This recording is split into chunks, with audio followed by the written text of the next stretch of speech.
Tripura Rahasya, Mahatmya Kanda, Chapter 21. Reading and listening to sacred texts about the greatness of the deities is part of our upasana and seva. Worship upasana. It can be external or internal. External worship purifies our life and mind, freeing it from worldly concerns and shifting it toward pure vision. Internal worship goes even further, leading us from the objects of knowledge to the process of knowing and to the one who knows. To the knower, granting jnana, knowledge. External worship is neither internal nor separate. We do not live only in the external world, and we do not live only in the internal world. We live simultaneously in both the external and internal worlds. Accordingly, there is Bhakya Puja and Antar Puja, external worship and internal worship. Puja means we show respect to the divine energies, powers, and to purity, greatness, beauty, and harmony. When we show respect to something, it grows in our lives, increases, begins to flourish, take root, and penetrate us. On the other hand, when we show disrespect to something, it either disappears from our lives, or it takes root in us in the wrong way, starts to destroy us, and poisons us. So, by showing respect to divine energies, we purify our lives and allow the divine to enter us, to open up within us. Listening to the Mahatmya is a form of service, an expression of respect, and also listening to the greatness of Tripura. And it is the process of upasana, of worship. Chapter 21. Having brought Kama, those messengers, staying close to Kamadeva, told her about the battle that had taken place and the defeat of the gods. After hearing this and seeing Kama, whose life had left him, the mother of the world, Lakshmi, was overcome with grief for a moment, but then regained her composure. Contemplating Tripura, the supreme mistress, with a steady mind, she closed her eyes and instantly became one with her. So, Kama was struck down, defeated, and it was as if he was brought to his mother, Lakshmi. She was overcome with grief for a moment, but then freed herself from it by contemplating Tripura. Since she is a goddess, the process of self-liberation is instantaneous. To contemplate Tripura means to contemplate the clear light. The goddess Tripura Sundari is the goddess of the Turiya dimension, the feminine active power of Brahman. In the form of radiance, the glow of clear light. That is, by contemplating the goddess Tripura, she was instantly freed from all sorrow. In the same way, a sadhu who has reached the fourth bhumi through contemplation is instantly liberated from limitations, problems, illusions, and ignorance. It doesn't take a long time. You could say it happens simultaneously with the act of cultivation of perception. That's why this is called a type of self-liberation, like a thief sneaking into an empty house. So, a thief sneaks in under the thief. This refers to thoughts, feelings, emotions that enter the stream of our consciousness and try to stir it up, to throw it off balance. A thief sneaks in, hoping to steal something, and he enters, but the room is empty. Not a single thing. He finds no refuge, nothing to grab onto or steal. Disappointed, he looks around and heads back empty-handed. He hasn't stolen anything. In the same way, thoughts and emotions come into the yogi's mind. They find no refuge except for the clear light. And in the clear light, they dissolve. Opening the eyes. Moistened by Amrita, Lakshmi looked at Manmath, and at the same moment Manmath rose, as if from sleep, in his mind, eager to fight. Looking around and not finding any weapons, he glanced shyly at his mother, bowed to her lotus feet, and, praying, addressed Lakshmi with these words. Since the gods are immortal and cannot be killed, even when they are slain, they fall into a kind of unconscious state and then awaken again, just as humans do when they sleep. Oh, Mother, why did this happen? Why was I defeated in battle by mortals? I am your son, born of your mind, O consort of Vishnu. I came into being from your intention for the gods to triumph, O gracious one. How could this have happened? How did your intention become a flaw, and the gods end up captured? Tell me quickly, O Mother, sorrow burns within me.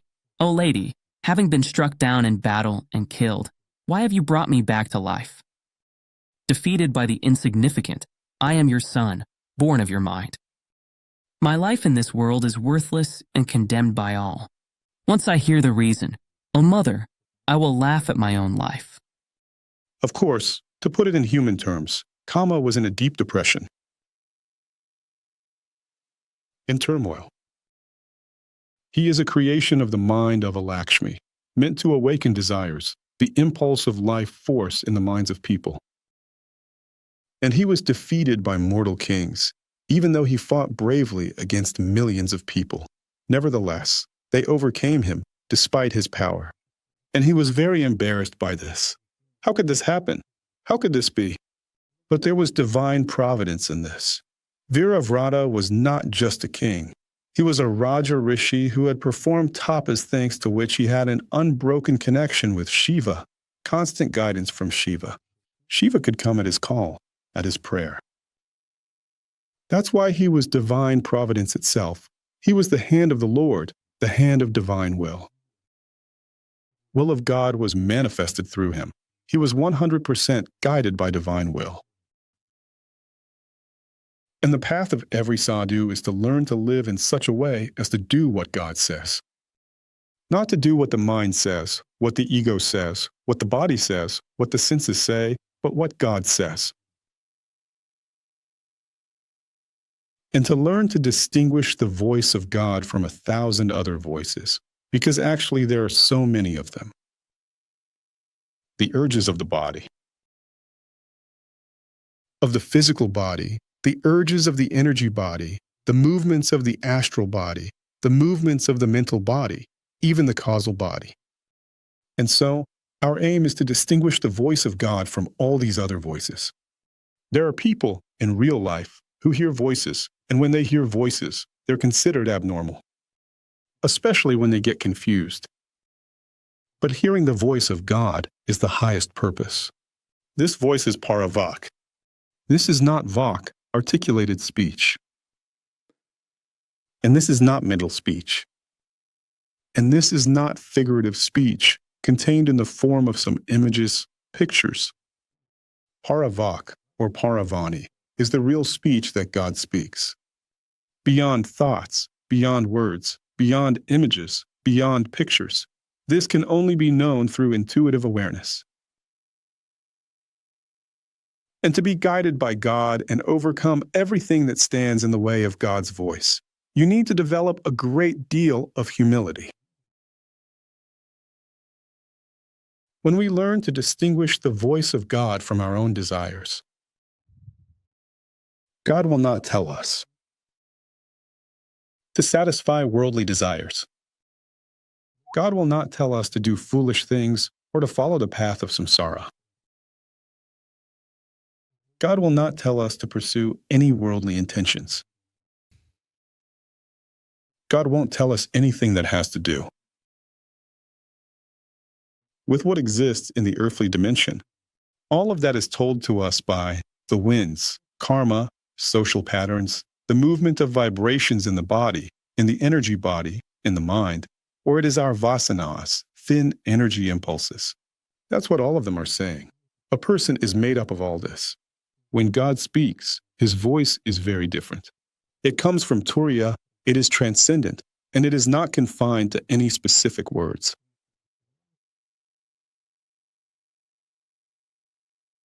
and distinguishing this voice from all other whispers. This is such wisdom, Vivek. And so Viravrata, thanks to tapas, became a conduit for the divine will. When we are conduits of the divine will, we ourselves no longer have any questions, doubts, problems, hopes, or expectations, because we are in a state of complete surrender. We have given up everything. We are living conduits of the divine will. We don't do what we want. We don't do what we like. We do not always do the things that we would like to do. We do only what God needs. To the fullest extent, from morning till night, for years, for a lifetime. And the saints, they are vessels of God. They are the illusory bodies of God. Outwardly, they may live like ordinary people, but in reality, they are carrying out a mission, constantly fulfilling a mission, channeling the divine will. And at first, the voice of God is mixed with thousands of other voices, obstacles, and it's very hard to hear it. That's why a sannyasi practices humility and obedience, taking a vow of obedience. And the voice of God in the beginning of our practice is as if modeled. It is difficult to hear God, but if you practice obedience, you have some senior monk mentor and through him you listen the voice of God. It could be a sannyasi mahant, for example, or a sthanopati, that is abbot, or a guru. And you train yourself through it to listen to the voice of God. And then it happens that sthanopati says, you have to do it this way. And you do it, and then say, but why like this? Let me do it better this way. But it's okay, isn't it? It's even better, and I feel more comfortable this way. I've always wanted it this way. And this is in line with my tendencies in general. And I like it that way. Let's do it better this way. And when you do that, you make a mistake. Because the sthanapati, to whom you have taken a vow of obedience, if you have taken it voluntarily from the heart, he is now the voice of God for you. If you do it differently, well, maybe you'll do something pleasant for yourself, but you won't learn to discern the voice of God. The Mahant says, you have to do it this way. You think, why this way? I know better. He doesn't know anything about this at all. But I'm more interested in something else. This just isn't working. Maybe it's better if I do it this way. And when you think like that, again, you're not doing what the voice of God is telling you. But in reality, you've been told it is not the voice of your samskaras, your mind, your karma speaking. And then you get confused. Or the guru tells the disciple, well, do it this way. The disciple thinks, yeah, sure, that's tempting, but I still kind of want to do it my way.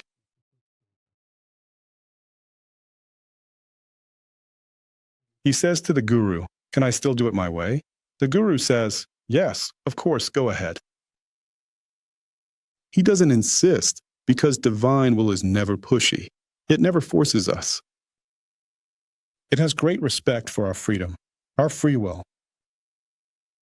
But when we don't listen to it enough or reject it,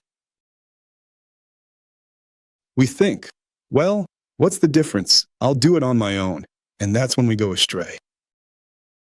And that's how the process of developing discernment in us goes, so we can hear the voice of God.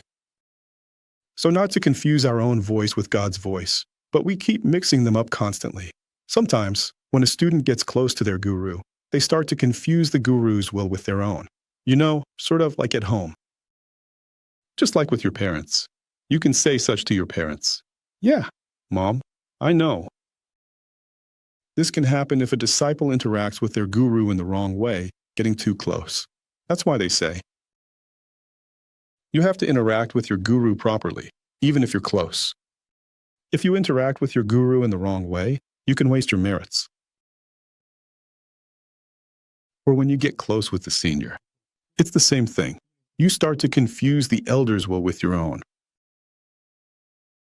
even though nothing is ever forced on you. After all, you were the one who asked to be given vows. You wanted it yourself. Nothing is ever imposed.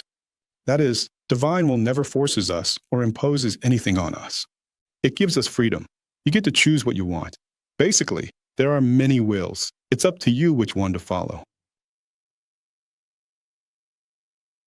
And here, viveka, discernment, means learning to distinguish the elder's will from your own, and learning to tune in to that elder will, to literally catch it from the space around you.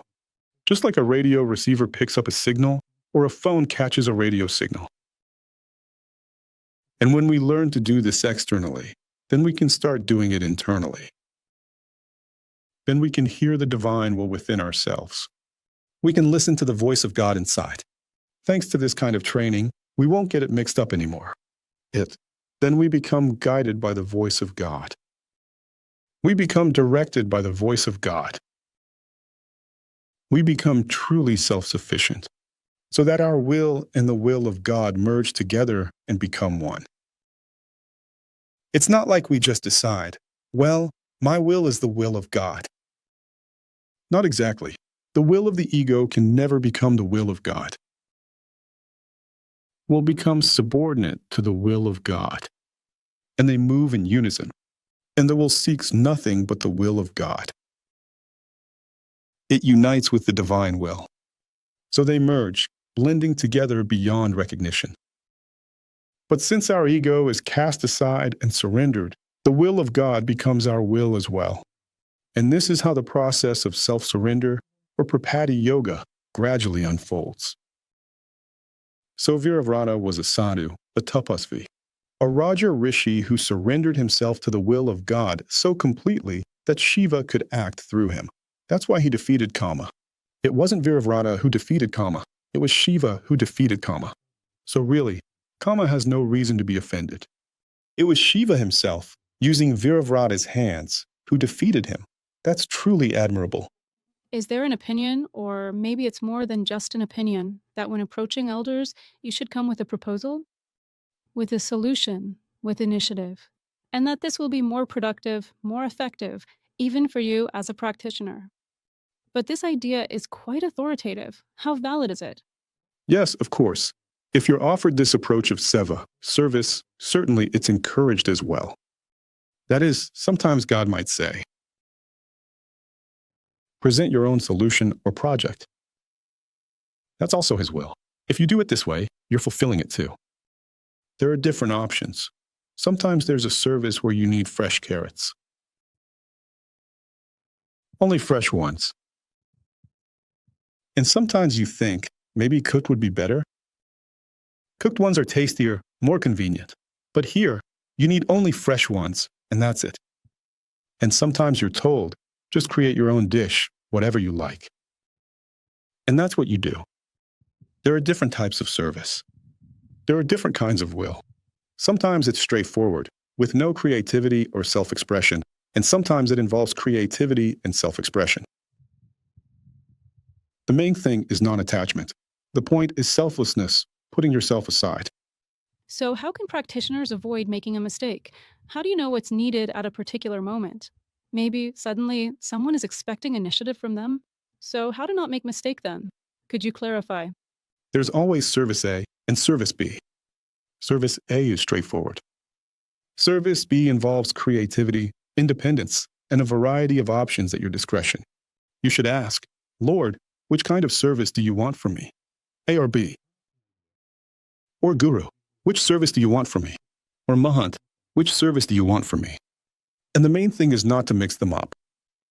Hearing these words, Kama, filled with sorrow, spoke to lotus-faced Padma, who immediately replied, My son Kama, cast aside this sorrow that befalls unworthy men.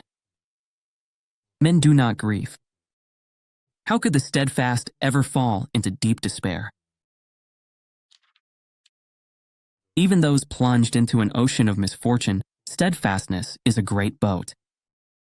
Listen, I will tell you the reason for your defeat in battle. It was not by the strength of mortals that you were defeated in battle. King Viravrata was devoted to Mahadeva himself, and by his grace you were defeated in battle. O son, therefore go and bow to Shiva, the Supreme Lord, and by the mercy of the trident bearer, you will defeat everyone in battle. Hearing these words, Sri Kama said, filled with anger, do not ask, Mahadevi, to take the side of the enemy, whether God or man. How can I seek refuge in him who rules over the universe? Name me another lord of the gods, by whose grace I will quickly defeat all the gods in battle. I will defeat Mahadeva first, and then the gods, mortals, Danavas, and everyone else in turn. Here, Kama represents the principle of Ahamkara, the ego.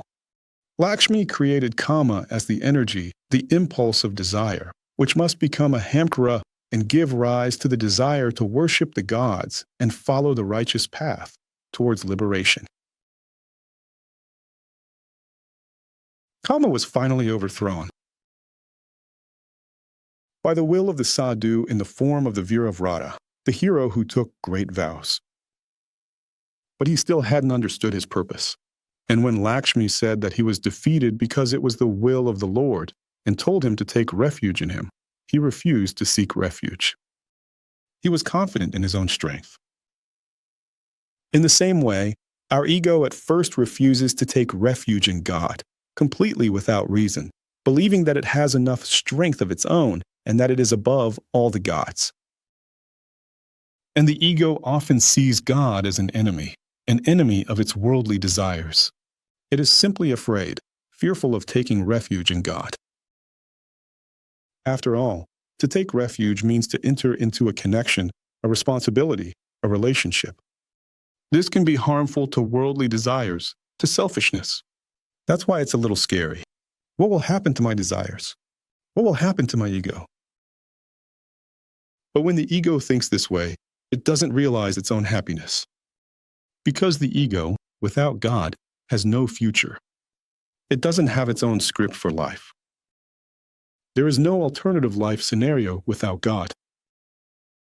Because it came from God, it was created by God's will. It is programmed to serve God. And all it has is its ignorance, which causes this fear. Hearing these words, Kama, who dwells in the lotus, then said, my son, you do not know the three-eyed one, God Madhava, who could be greater than the supreme Lord among all the gods. Just as the ocean among bodies of water, the sun among the stars, Mount Meru among the mountains, and likewise Shankara among the gods. Among living beings, the best are those who move. Among them are mortals, and then the gods. Among them, the highest is the four-faced Brahma, the creator of the world, then Vishnu, the preserver, who was born from the lotus and gave birth from his navel to Brahma, Vithi, at the end of Pralaya. Therefore, he is the supreme Purusha, but even above him is Triambaka, the lord of all the gods.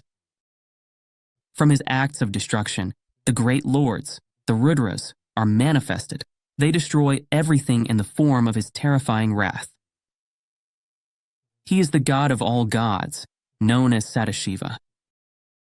He is the one whose lingam Vishnu could not find the end of, and by whose great power the pride of Vithis was crushed by the severing of his head.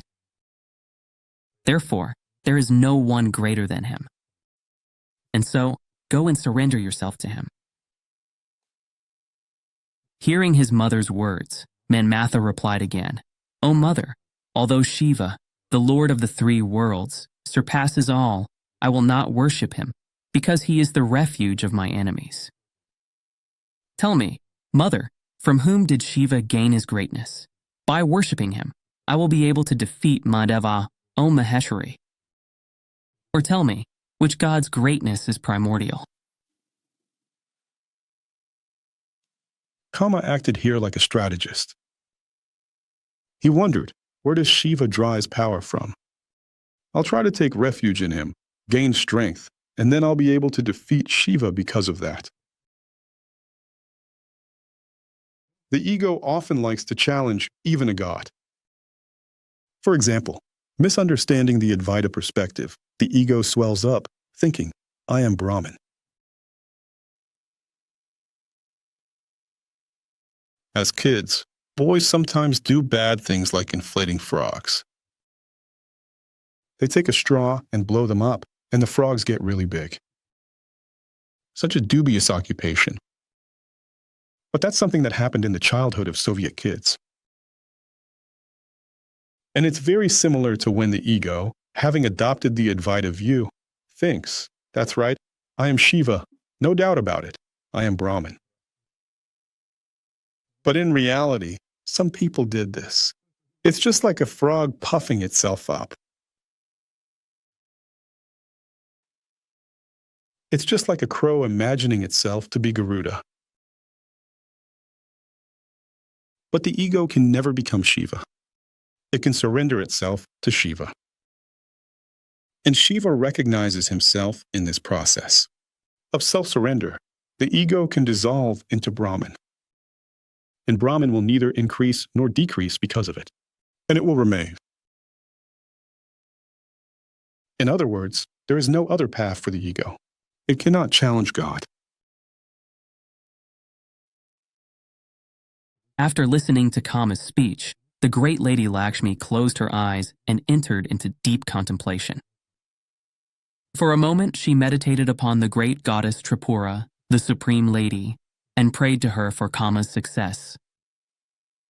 Hearing Lakshmi's prayer for Kama's perfection, the goddess sent Gauri, and she appeared. Upon seeing Gauri, Mahalakshmi immediately rose, greeting her with folded hands. She then offered Gauri a precious seat, performing worship and praising her, and spoke in a sweet voice to Gauri, the great lady. O goddess, how fortunate I am to have been graciously noticed by you. You are the beloved of the very God of gods, Mahadeva. It is not easy to behold you, not even for Brahma and the others. O lady, today Shri Tripura is merciful to me, and I behold with my own eyes the sister of Vasudeva, the beloved wife of Pashupati. Hearing these words, Gauri smiled and replied, Oh Padma, why do you keep your eyes closed and remain in contemplation? What are you thinking about? Tell me, the one who resides in the lotus. Heeding Gauri's words, Lakshmi responded with Natarian speech. Oh Gauri, I'll tell you what I'm thinking. Listen, this youth named Kama, my son, born from the mind, O blessed one. He came here to obtain what the gods desire. O lady, he was defeated on earth in battle with Varovrata. This king, by the grace of Maheshvara, your husband, defeated my invincible son. Upset by this defeat, he now wants to conquer everyone. Honor Shiva, I told him, but he does not heed my words. Hearing these words of Rama and glancing at Kama nearby, Shankari first smiled and said, Kama, my son, come here. Hearing Gauri's words, Kama then approached the gracious one, bowed down, and rose with his hands folded in respect. Gauri continued, Son, tell me, what do you wish to do? Kama replied as follows, O mother, listen to what I need to be victorious in all battles. I am ready to undertake severe tapasya, austerities. But I do not know which God, if pleased, would grant me what I desire. Hearing his words, Shiva's beloved replied, This great aspiration cannot be fulfilled without worship of Shiva. Therefore, Kama, begin worshiping Shiva without delay. No one in this world except my beloved Shiva can help you achieve such a difficult goal. So honor Maheshvara, said Madani Gauri, and then she turned to Lakshmi and spoke. I was sent by the great goddess Tripura for your benefit. Let go of your worries. Your son will achieve what he desires. With this blessing from her, I have arrived.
Vishnudevananda